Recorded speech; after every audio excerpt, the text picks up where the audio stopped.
and gentlemen, thank you for standing by. Welcome to ASM webinar on temperature measurement in vacuum furnaces, problems and solutions. I'm John Pepler, Education Lab Manager and Instructor with ASM International, and we're glad you could join us. This presentation is part of the ASM webinar series designed to provide information you can apply to improve quality, efficiency, and performance. This web series supports the needs of our members, customers, and the materials community at large. The series also supports the outreach needs of the leading corporate supporters of ASM and its affiliate societies. One of the affiliate societies is the Heat Treat Society. HTS is the world's largest network of heat treaters, and HTS members work to provide events, services, and to serve their worldwide membership of captive and commercial heat treaters, equipment manufacturers, researchers, governments, and technicians. Explore HTS community today. Visit ads.asminternational.org. Today's webinar is Solar Atmospheres. The Solar family of companies includes 4 world-class vacuum heat treatment shops and a clean technology vacuum furnace manufacturing company. The heat shops are located in eastern Pennsylvania, western Pennsylvania, southern California, and Greenville, South Carolina. The company specializes in resolving difficult thermal processing situations primarily to their heavy R&D orientation. Solar Manufacturing, the vacuum furnace design and build company, is also located in eastern Pennsylvania and builds robust and efficient furnaces that meet the needs of demanding commercial and process environments. Solar Manufacturing's furnaces are the primary furnaces that the sister heat treat shops use. We're proud to have Solar Atmospheres on board for today's webinar. Before we begin, let me mention a few housekeeping issues. If you're having technical difficulties in joining the WebEx session, dial 800-374-2441. Audience will be in a listen-only mode during the presentation. Feel free to submit written questions at any time by using the Q&A window located in the upper right corner of your screen. Question mark button to open the Q&A window. Put your question in the box at the bottom and then click the send button. We'll have as many questions as we can at the end of the webinar. For today's webinar, heating has been important to ASM since its founding over 100 years ago as the Steel Treaters Club. ASM International and the Heat Treating Society serve the materials community by providing scientific, engineering, and technical information, as well as education, networking, and professional development. The Heat Treating Society publishes HT Pro, the new quarterly supplement to AM&P magazine, and also HT Pro e-News, which deploys weekly. These publications cover technological breakthroughs, trends, industry news, and society news, all related to the heat treating industry. Subscribe to these publications online by visiting asminternational.org. The ASM Heat Treating Society's newest product is a free app that can be used by itself or as a companion to the popular ASM Heat Treaters Guide in print and online database products.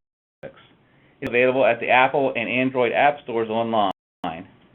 Go on to asminternational.org for more information and for direct links to the app stores. Don't forget to look at these upcoming conferences. The conference and exposition, May 11th to the 15th in Long Beach, California. Co-located with Aeromet are the International Thermal Spray Conference, Microstructural Characterization of Aerospace Materials and Coatings. After that, there's the Heat Treating Society Conference and Expo, October 20th to 22nd in Detroit. Or go online to asminternational.org/events. International Education is proud to present Dr. Virginia Osterman instructing vacuum heat treating with special use of the Mentor. The Mentor is a vacuum furnace which was donated by Solar Atmospheres in 2013 and upgraded to a 2-bar quench in 2014. This course will discuss the advantages of vacuum heat treating compared to conventional atmospheric heat treating. They will design a basic vacuum heat treat cycle for age hardening, solution annealing, and simple brazing. Vacuum furnaces are used in heat treating of tool steels, stainless steels, Inconel 718, titanium and its alloys, and much more. To attend one of these courses being held this May 5th and 6th, and September 9th and 10th, contact Liz Halderman at asminternational.org. But to introduce the instructor of today's webinar, Bill Jones. William Jones, a fellow of ASM International, has more than 45 years of experience in the fields of vacuum furnace designs and vacuum processing. He has many technical publications on vacuum technology and holds 15 patents on various aspects of furnace designs. He served president of Abar Corporation in the early 1970s, and in 1978 founded Vacuum Furnace Systems to engineer and manufacture vacuum furnaces. In 1982, he founded Solar Atmospheres, which has now grown into the largest privately owned commercial vacuum heat treating group in the USA. In 2002, added solar manufacturing to the group to advance vacuum furnace designs and equipment for the heat treating industry. Mr. would like to acknowledge Dr. Virginia Osterman and Real Fred as technical contributors to this webinar. It is for me to introduce Bill Jones.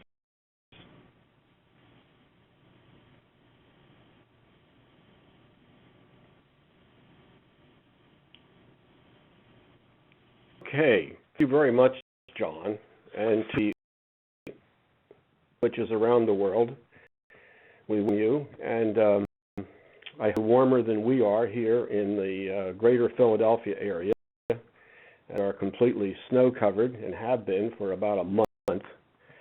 So I'm sure that some of you are in a warmer climate, and but here we're in a nice warm conference room, and we go with understanding some of the vacuum furnace temperature measurement issues and problems. So what we're going to talk about today: the thermocouple construction, type of thermocouples, thermocouple placement, to uniformity, use and placement of work thermocouples, work materials, proper effect heating rates, emissivity and such, how many work blocks, couple placement, and then we're going to touch a little bit on non-electrical temperature measuring devices. I'll take you back about 40 years. Now, this is not a 40-year-old furnace. In fact, this is to be my grandson, Trevor Jones, who is a senior project engineer with Solar Atmospheres, and he's using a disappearing filament optical pyrometer looking into an ion nitriding furnace. It's to make temperature measurements in an ion nitriding furnace, and one way to do it is with an optical pyrometer. An ancient pyrometer developed back in the 1930s, built by Leeds and Northrop, and it's no longer available, but there are other types of optical pyrometers that are. This is aside from thermocouples, but using optical pyrometer is the way I was introduced into the vacuum furnace industry some 40 plus years ago, and I've cooked my eyeballs as a result of it. So let's fast forward to today, and of course a thermocouple uses different element, so to speak, an alloy construction, which then produce an EMF or a small electrical signal, which then can be charted or calibrated to read out in temperature, degrees Fahrenheit or degrees C. These are three typical types: the thermistor type, the thermocouple in the center, and also a resistance temperature detector. In vacuum furnaces, we primarily use thermocouples of the electro EMF type, shown here coiled up. This is a popular thermocouple used in the vacuum furnace industry. Shown are three types. These are clad thermocouples. The top one, the blue arrow, is a thermocouple sheath with an exposed tip. This was popular some years ago. Not so much anymore, but it's still possible to use that. The one in the center is the more popular one today, which is an ungrounded couple inside of like stainless steels or an Inconel sheath. The advantage of the ungrounded of a thermocouple is that you can use a simple ohm meter to check from one wire to the sheath and see if it's grounded somewhere along its length. It's very important, of course, that it not be grounded, because if it's grounded, it means that you're not getting the signal from the front or tip of the thermocouple. The other possibility is the grounded type, and these are used, and it's the one, the red arrow pointing to it. I don't get it because of the issue of not being able to determine if there's a ground along its length. On the other hand, it has the fastest possible response because it's measuring right at the very tip. However, in most of our, certainly in our production vacuum furnaces, that instantaneous type response is not a necessity. These thermocouples are, you have the small thermocouple wires, normally type K, which then swaged and compacted in an MgO insulation. If you buy thermocouples that are like a 16th D, the wires inside of those thermocouples are going to be smaller diameter wires. By larger sheathed thermocouples, you will have larger diameter wires. Now, of course, the smaller size means better flexibility within the furnace and faster thermal response. Larger diameter thermocouples will give you longer life. They work better at higher temperatures. So there are considerations with these types of thermocouples. Now, the different configurations of materials, the type K, type N, type S, and then the W3, which is the tungsten rhenium. These are different temperature ranges. For work thermocouples, the most popular is the type K. Will operate up to approximately 2300 degrees. This is whether it's a bare wire thermocouple or whatever.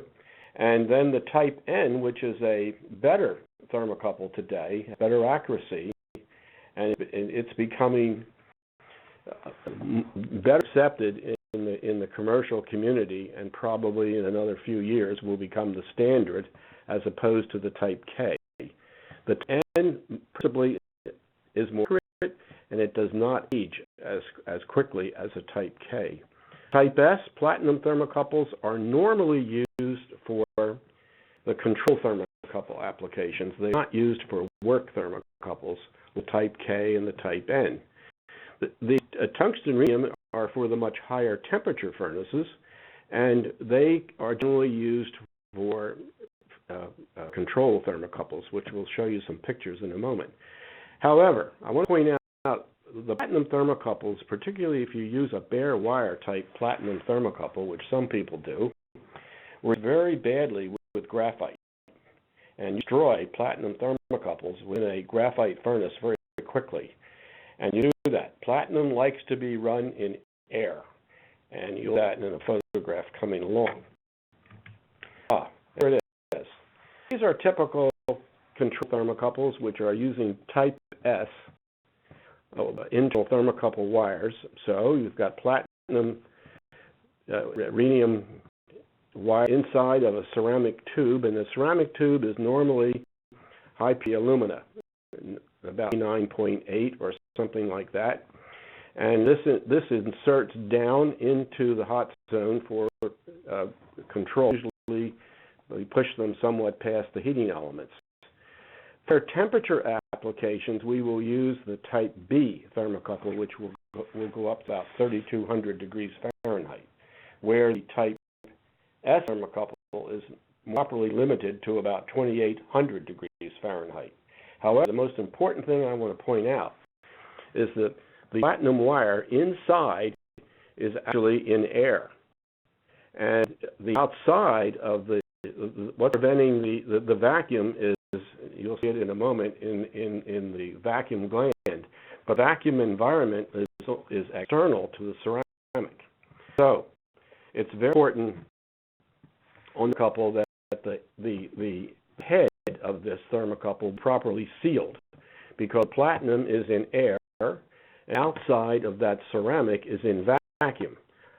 So it would be you don't want to have that ceramic tube inside the furnace. It does. It's possible to release some air into the vacuum furnace. Then we have it sealed well enough that it will not create a catastrophe. You might say, well, that's ceramic. It's going to crack, particularly in a fast quench. No, they actually work quite well, and these thermocouples could hold up for years in the furnace. Generally, though, these thermocouples are replaced annually because of the AMS 2750 requirement that they be replaced. A little bit sad because they do have a much better life. Now you have the vacuum seal, which is right on where it's screwed in the vacuum chamber, and then of course the ceramic tube coming through. Typically, we like to see the thermocouple moving past the heating element an inch and a half to 2 inches. So you have a measuring rule, which is right up against the insulation hot face, and you can see it's about 3.5 inches. It's important that that thermocouple be past the heating element. Never bring a thermocouple back on the other side of the heating element. The trick that some service engineers do to bring a furnace into temperature uniformity for whatever reason is very dangerous to do that because the thermocouple becomes very critical in its placement. So deeper with the control thermocouple is usually always better. Here's this where you can see at the 2 o'clock position, you can see the white ceramic tubes sticking into the furnace. And you can see the graphite heating elements and, of course, the cooling nozzles around the furnace as well. And this is a little closer shot. This is 3-zone automatic control. So you'll see the 2 thermocouples in the very center. One is a control couple, and the other is an over-temperature pyrometer. And then toward the front of the furnace, you'll see a Type S control couple, and then to the rear, you'll see a Type S. These are both connected to instruments, temperature instruments, which will then provide automatic temperature control for the furnace. So it prevents you from having to mechanically trim, or electrically actually, the furnace. And it's a good way to do it. Normally you would have double sets of thermocouples, 2 at front, 2 in the center, 2 in the back. And then sometimes we have another thermocouple inserted for what's called the system accuracy test, which again, it goes back to this AMS 2750 specification. Okay, one of the things we have to do in a production vacuum furnace is we have to make routine surveys, temperature surveys of the furnace itself. This typical rack that we might make, we would make it out of stainless steel or something like that. We would position thermocouples at the corners of each. There would be 9 thermocouples, 1 at each corner and 1 in the center. And the thermocouples would be affixed to this rack, and then the thermocouples would come out to and so forth, which you'll see in a moment. But this is a convenient way of plate thermocouples. There's other techniques, and we'll show you one here in a minute. Here it is. This is an adjustable fixture so that we can move these thermals in and out for various size furnaces and can adjust them height-wise, so you don't have to have racks that take up a lot of space on the shelf. And there will be a thermocouple at each corner, and you will notice that they're top down so they can't fall apart or what have you. Now, these thermocouples are Refisil type thermocouples. And that's the cloth thermocouple wires themselves, and they are attached to jacks, which you'll see. Here's a picture. There's a rack sitting inside of a furnace, getting ready for a temperature survey. And you'll notice the thermocouples are all down through and then plugging into jack panels, which we'll show you in a second. But what's very important with these thermocouples is they will be all the same length. You never want to have thermocouples that are some shorter than the others, and you don't want some thermocouples longer in the hot zone, and then others which are longer in the cold zone, because this can end up giving you errors of measurement. Not great, but they're still there. You will see tolerances. The AMS 2750 gives you classifications, class 1, 2, 3, etc., where class 1 is plus or minus 5, and normally will require end heating elements in the furnace to do that. Classically, we look at the class 2 furnace, which is plus or minus 10, and brand new, we can generally make these furnaces meet the specifications anywhere from 600 degrees Fahrenheit on up to about 2250 using standard type K Refacil type thermocouple wire. Okay, so here is again a set of thermocouples along with the plug on the ends.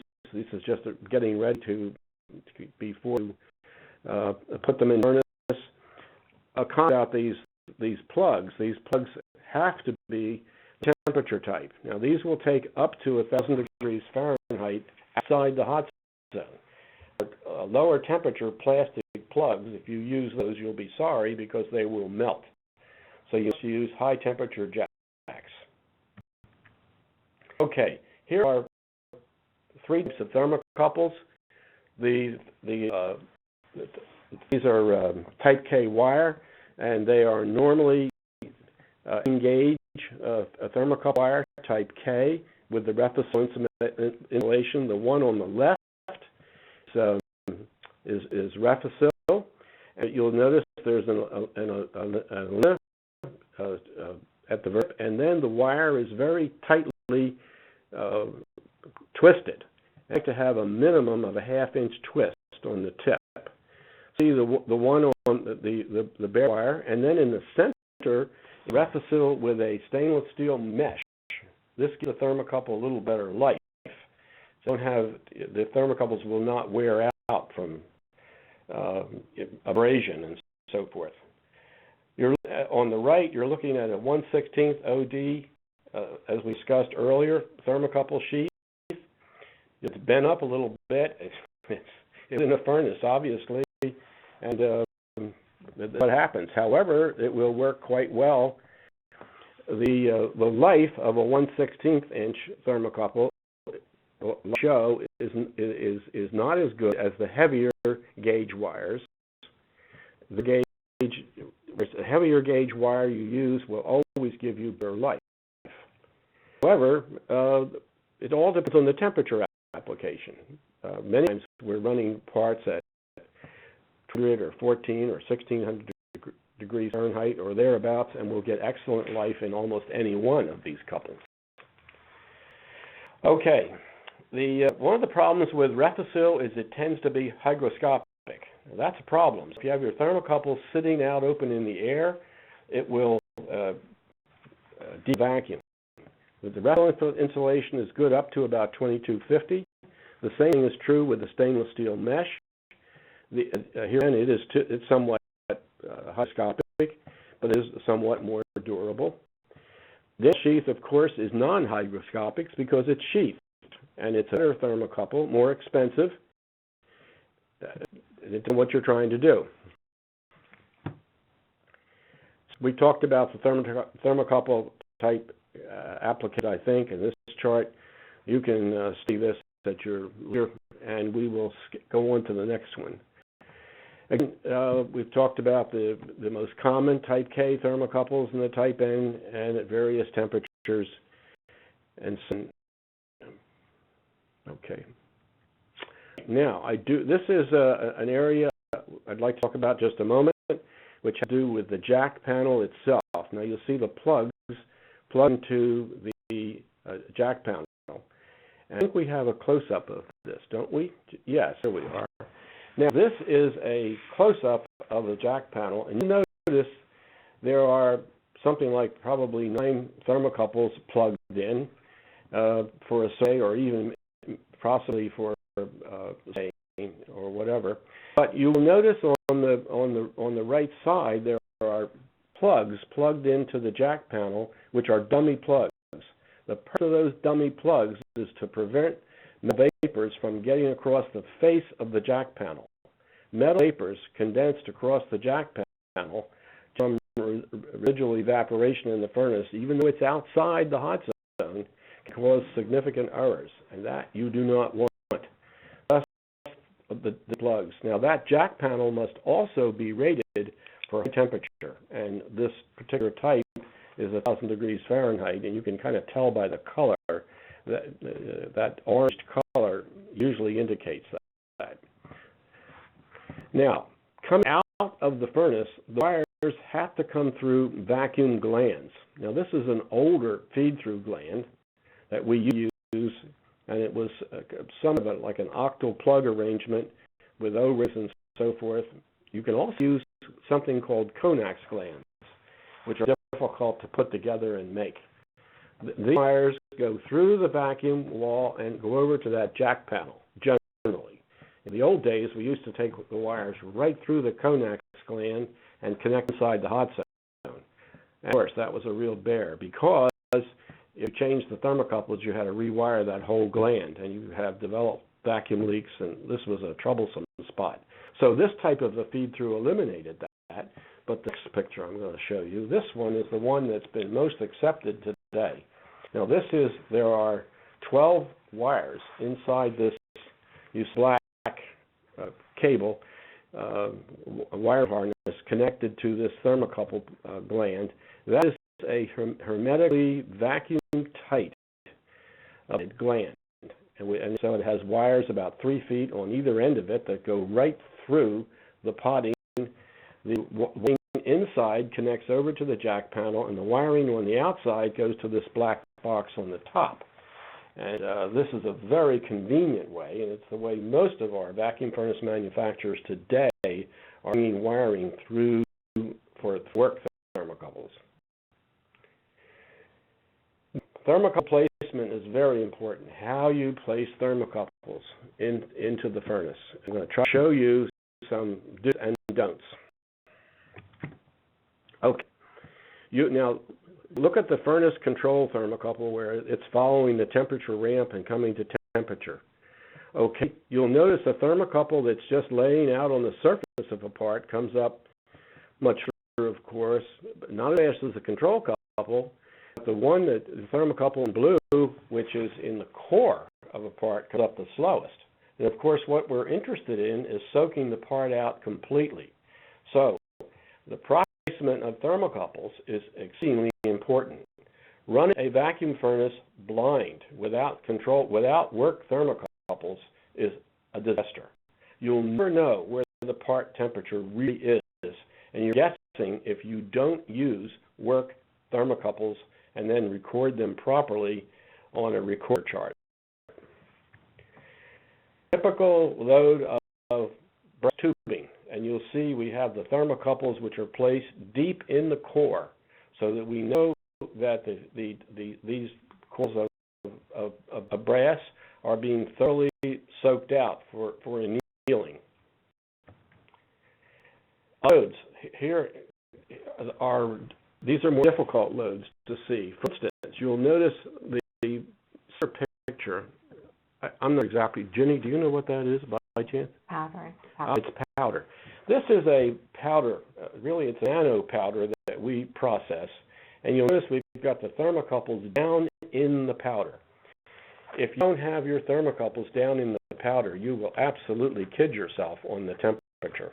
Because soaking the temperature, all the energy generally is transmitted by radiation, except in quenching, of course. But having this radiation soaking through the workload without having thermocouples deep into the bed is extremely erroneous. And you can see here's other types of dense loads where you get the thermocouples down deep into either the wire or whatever the tubing is, or you'll not know at all where the temperature is. Sometimes we like to have thermocouples outside the workload and sometimes inside the workload together, measuring on the chart. So we know the outside temperature and we know the inside temperature, because we can't over-soak the work either. Here's these are typical tool steel workload. This might be a A2, D2, H11, H13, or whatever, tool steel. And this is how we put the thermocouples down into holes that are part of the work itself and in the center of the blocks. So we're not measuring the temperature out near the heating elements. What we want to know that work is up to temperature and soaked out. Now, often we don't have holes in BARTs that we can insert thermocouples. So we used test blocks, and here's some test blocks that have holes drilled into them. This size is used inserting the thermocouples, and now you'll see in the next picture, there's just more blocks actually where we have inserted these thermocouples. We want to try to measure your materials. For instance, if you have a copper workload, it would be nice to have a copper block that you could insert because the mass will be similar. Here again, mass of your test block approximately match that of the workload. If you have a titanium part, it's nice to use a titanium test block, as we show. The condition of the test block is important. You can see different blocks, which are copper, nichrome, etc. blocks. And what you see is we have thermocouples inserted. I think these are about 3-inch cube blocks. And you will see how the temperature rises differently because of the difference in emissivity of these materials. So the emissivity is important, the mass is important, and of course the size. Here's a typical reaction. These are actually those test blocks that we showed you. You'll notice, particularly at the lower temperature, where we're coming up to 1,000 degrees, you can see how the temperature changes dramatically with different conditions. A real shiny block, like a polished one, it will come up more slowly as compared to an oxidized part or a black part, where emissivity is so different. Once you get to the higher temperatures, things are not quite as dramatically different. However, you can still see it up at where we are at around 1,700 degrees. Now you'll see the quench. Here, of course, you're quenching in gas. When we're heating in vacuum, it's all by radiation, and that's where the emissivity is very important. Quench, you'll notice they come down almost uniformly. Also notice on the chart how quickly the control couple comes down. It's total. If you are quenching and going by the control thermocouple, you will be totally in error. This is why it's so important to use thermocouples in oil work, insert into box holes or whatever. This is a little deceiving. This is actually very big pieces, and this is a furnace that's at least 12 feet deep. It may even be deeper, but these are big blocks of material.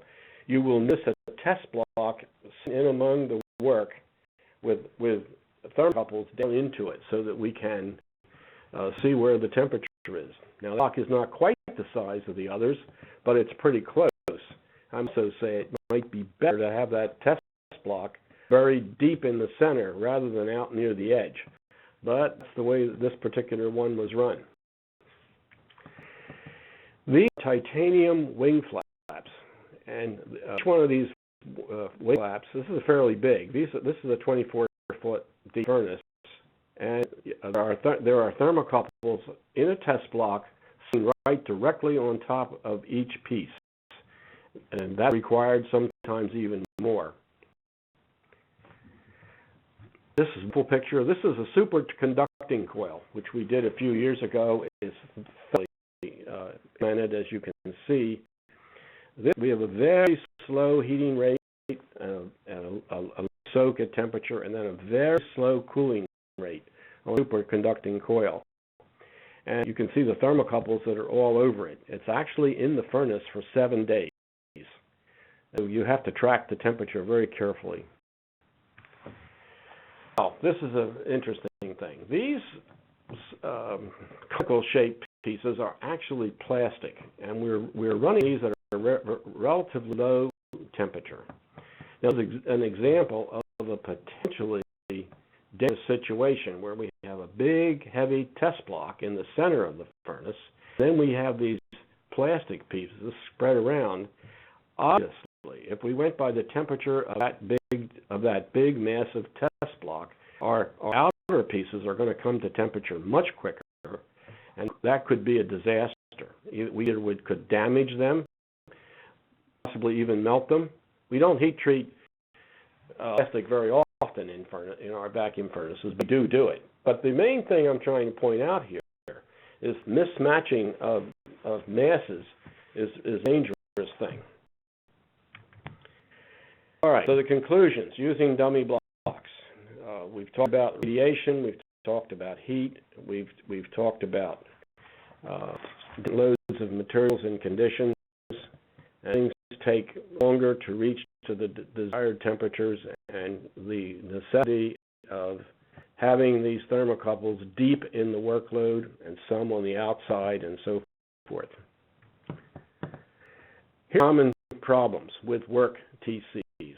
The first you will notice if you have wires. And now what do we mean by that? Well, we mean if wiring, let's say that if you're using those Refisil wires and the Refisil insulation is frayed and it's across the work basket, it will short circuit at that point. And instead of your hot junction being out at the tip, it'll be back at the basket. That's a no-no. So you don't use thermocouples which are frayed in the furnace.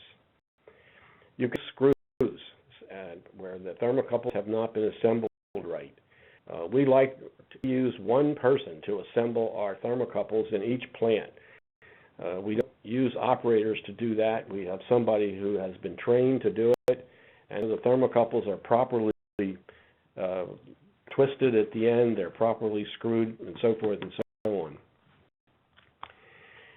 If you have uncompensated wire you have, for instance, if your lead wire coming back out over to the control panel is different than the should be, that will give you errors. The damaged insulation we have talked about. The function is here again is very important, and it has to be properly twisted. Some people weld them. I personally do not like a welded junction. I prefer to use a twisted junction. And in most of our thermocouple applications, other than in the clad, which is they're internally welded, but we use the thermocouples like with Refisil. Then we always twist them. The jack panels can be a problem. They can get worn, loose. They can become dirty. Of course, they will give you erroneous readings. I'll mention to you that thermocouple wire, we recently bought some thermocouple wire which I believe was Nomex. And it was a different type of insulation than what Refisil was. And it required a 1200 degree bake out in air in order to get the binder out of the insulation. So it really caused us some headaches until we figured out what was wrong. Now, I'd like to talk about a whole new method of temperature measurement. They've actually been around, and it goes all the way back, really, to the Stone Age, where we used palmometer cones, or what are called Orton temp tabs. And temp tabs are really interesting, and they've been on the market for a few years. We've become introduced to them because we have an environment where we can't use a thermocouple because the thermocouple is being attacked by the atmosphere with a furnace. For example, I mentioned that the platinum thermocouple, which is basically a high temperature thermocouple, if you have it in a great furnace environment or said, if you have it in an environment with has residual hydrogen or residual CO in the vacuum environment, it will attack the platinum over time. If you have a hydrogen environment in the furnace and you have a high CO concentration, or if you have silicon in the furnace, these the thermocouples will be very rapidly attacked and have to do something else to measure the temperature. So it is the temp tab. The temp tab is a small disk. You can see them, and as the temperature at whatever temperature, the higher temperatures, the temp tab will shrink in size. And you measure its size, you can then relate that to temperature. And I'll show you on the next slide. There is an electronic micrometer which measures the size of that temp tab. So you can see the advantage of this thing. Disadvantage, of course, is that it's a peak temperature measurement. However, measure rather high temperatures. Temperatures that are nearly up to 3,000 degrees Fahrenheit, and it measures temperatures that are not particularly affected by the environment, or you can put it into a small enclosure that will protect it so it too will not be affected by the environment. Now, basically, the temp tab is a quasi-uncentered aluminum product. So what we are doing it is centering it and reducing the size, and therefore measuring the shrinkage and relating that to temperature. It's actually a rather accurate device. We have found them to be within about plus or minus 10, plus or minus 15 degrees Fahrenheit, at temperatures of the order of 26 to 2,700 degrees Fahrenheit in multiple tests that we've run. Now, again, it can only be used at peak temperature. You're not going to measure temperature rises, which would be nice, but that's not the case. It's like I say, a pyrometer cone has its advantages. Of course, it could be run through a continuous furnace too, and other things that it could possibly be used for, and it's been somewhat undiscovered, I believe. So I want to mention that, and I would like to mention, really, we're running somewhat fast in the presentation time. That might give you all some time to ask questions that we could answer, but we've written a number of technical journals that are for use with the vacuum furnace. We've been writing these books for the last, 7 years, and more recently we have been writing these books more at a pace, so to speak. But there's a book here. The very first one that we wrote, which probably now goes back almost 20 years, is called the Critical Melting Points book. That's up on the left-hand side. It's a small booklet. It was first written by a metallurgist. His name was Chuck Burns, who is no longer here. Chuck died a number of years ago. The work has continued, and Dr. Jenny Osterman has been the newest writer of this book. Why is it important? The reason it's an important reference book is because it gives you these eutectic melting points. Knowing eutectic points is extremely critical, because if you put materials together that form eutectic and their melting points, you can completely ruin the product and can completely ruin the hot zone, which could disaster. I'm not going to go over the rest of the books. You can see those at your leisure. I think basically covered it. So, I'm sorry, it looks like we're a little bit ahead of our time here, and possibly there will be some time for question and answers at the end of the presentation, and we'd be very happy to take those. As I said, I'm sorry, we're about 5 or 6 minutes early. maybe that's good because those people who are bored can now wake up and go do something productive. So John Pepler, I will turn it back over to you. Excellent presentation, Bill. I always enjoy your webinars, and I always learn something of very good practical information. We have several questions, so I think please stay on. I think you might hear a question that you'd like to learn something about. We're going to take a few moments and go through some of those. So, I wanted to start with one here that it's an application where they have thermocouples in a powder bed, and in the initial heat up of the vacuum, the thermocouple temperature is registering near freezing point of water, and they're wondering why that's happening and what they can do to control it.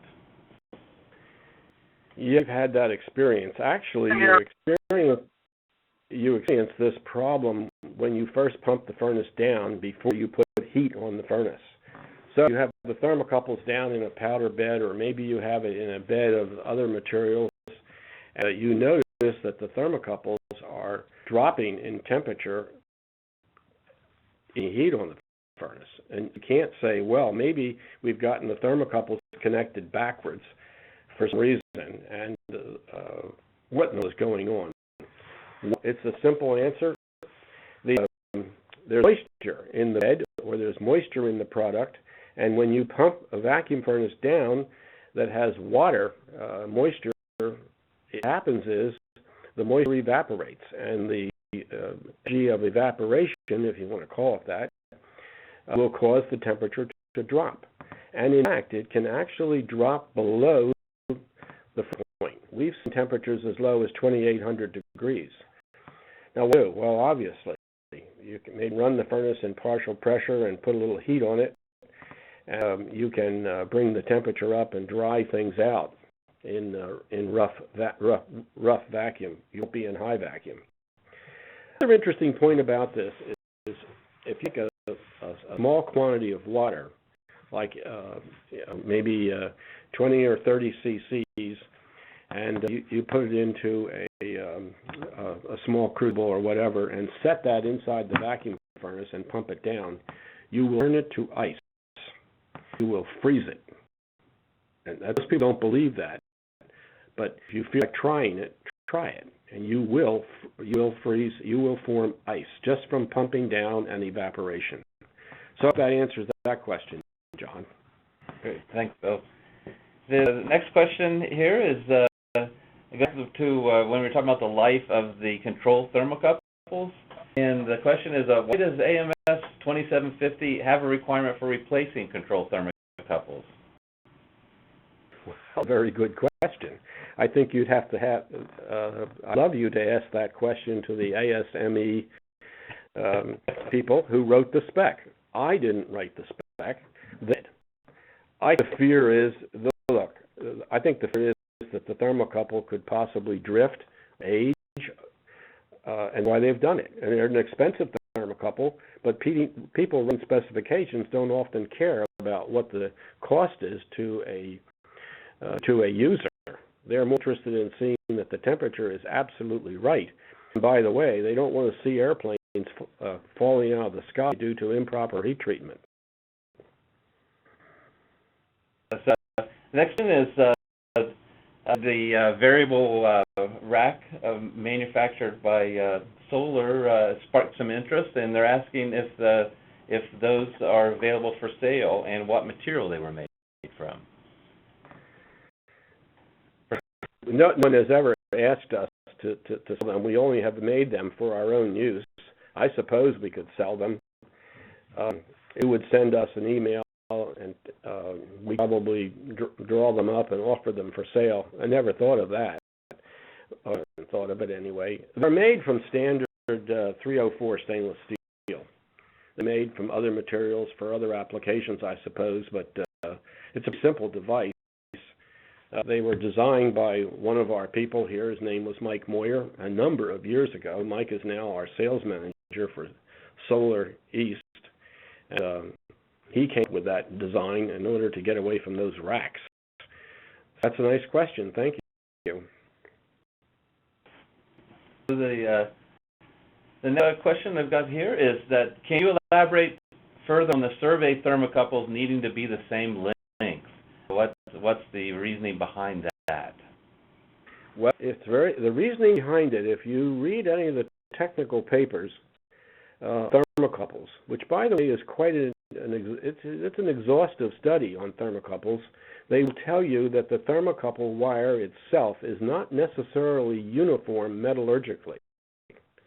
If you have thermocouples in the furnace which are slightly different, that are in the hot zone, versus thermocouples that are of a different length in the cold zone and not equal, you could potentially introduce small errors.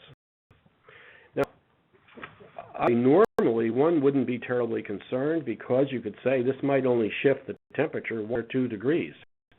However, survey by our NADAP people, it overshoot a temperature by 1 degree Fahrenheit for each few minutes, it will be a major fault. You need so many faults and you will be disqualified. So temperature surveys have to be very carefully done, and you have to take into consideration every little point. The count of the thermocouples themselves, this I just raised on the uniform length of the thermocouples, the calibration of the recorders, the heating rates in the controllers, everything has to be considered, or you will end up with a major finding. Thank you. Next question I have here is, what is the importance of a reliably accurate TUS fixture? Well, that's an interesting question, because I'm not exactly sure what you mean by a reliable, accurate fixture. Look, the only purpose of the fixture in the furnace is to hold the thermocouples in place.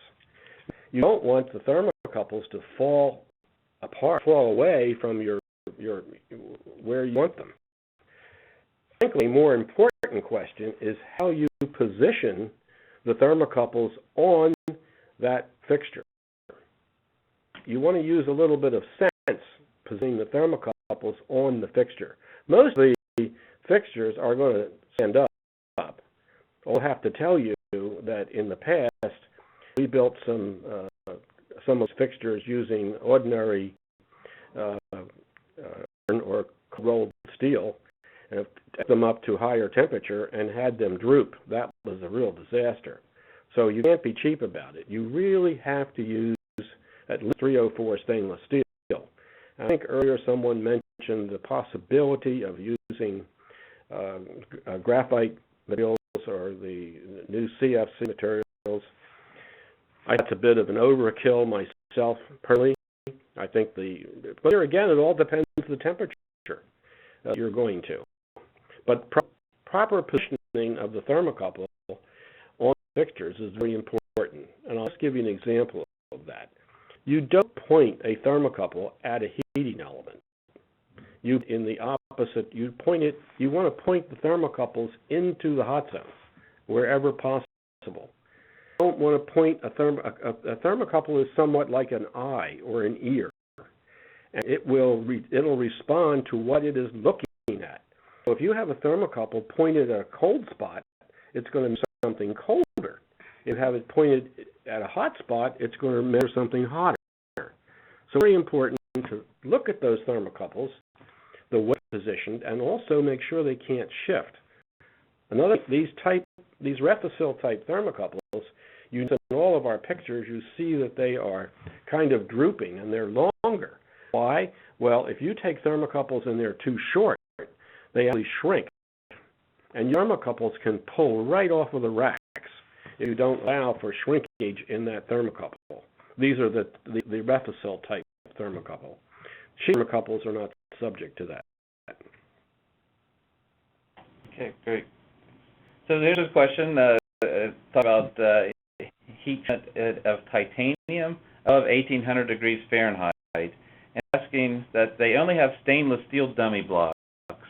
And so they're wondering if it's acceptable to use those blocks in a workload of titanium. to that question is absolutely not, because of the eutectic temperature between the stainless steel and the titanium. You have a classic eutectic meltdown. Don't do that. You don't want to do that. Of course, 1800 degrees is a bit high for the solution temperature anyway of titanium, but nonetheless, you are very certain that your thermocouples, even themselves, do not, like if using Inconel thermocouples, they cannot be in direct contact necessarily at high temperature with titanium, or they can react and could possibly have a eutectic. So you want to be very careful. Now, I think we said, Jenny, the eutectic temperature was what? The nickel titanium is 1730 Fahrenheit. Right. The meltdown temperature, the critical element in the stainless steel is nickel.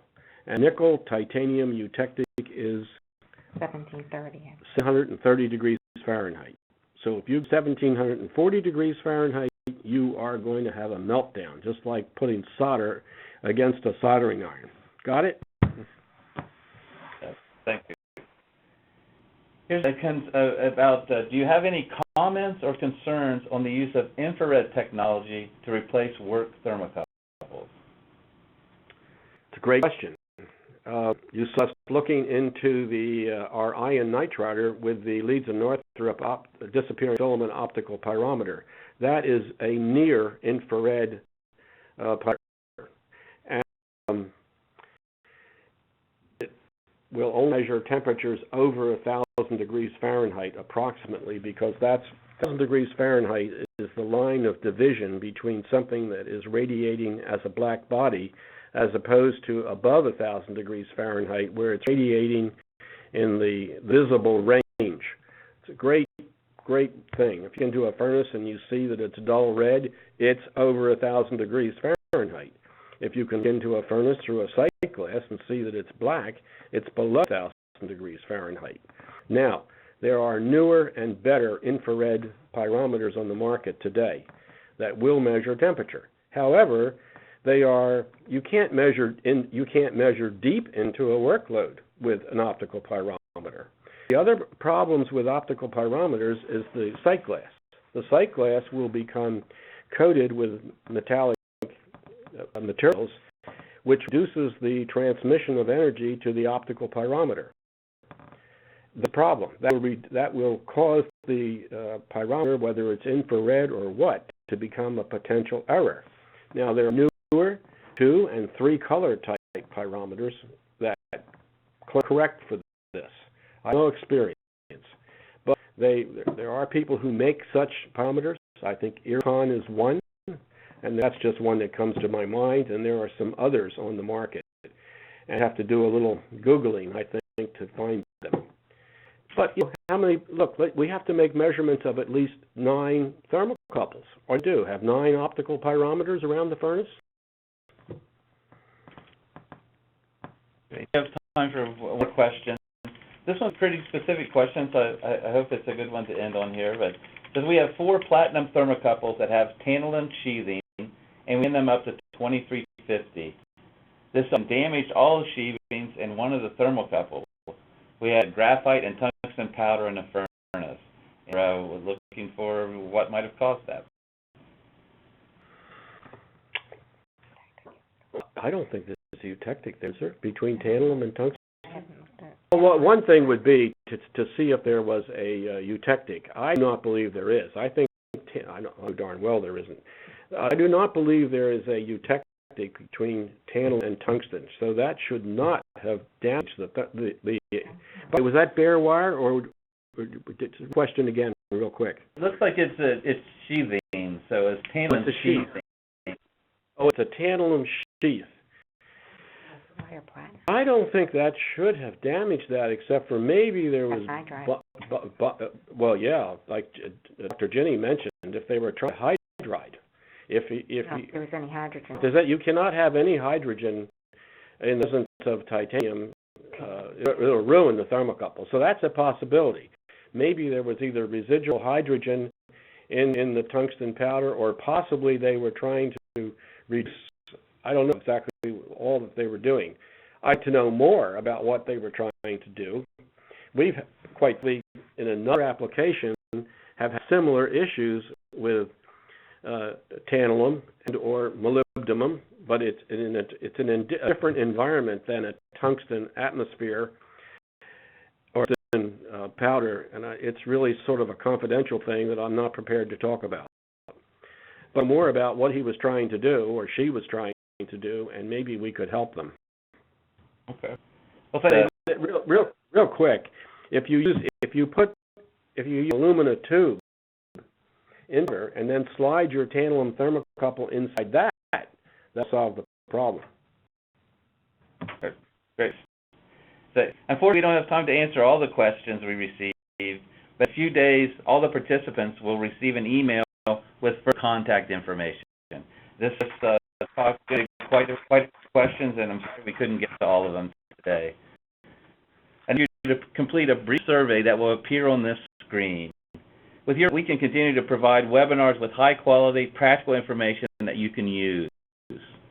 Please, this webinar has been recorded, and it will be available online as a recording on the ASM website. And Solar Atmospheres will be posting a link to a PDF of the presentation on their website. I encourage you to follow up with Bill for more information about temperature measurement in vacuum furnaces, problem solutions. I'd like to acknowledge the sponsor of today's webinar, Solar Atmospheres. A family of companies located in eastern and western Pennsylvania, Southern California, and Greenville, South Carolina, all process small and large parts of various material compositions. With their heavy orientation, these world-class vacuum heat treatment and brazing shops specialize in resolving difficult thermal processing situations. For more information, visit the website address on your screen. Thank you for participating in this webinar. Have a great day.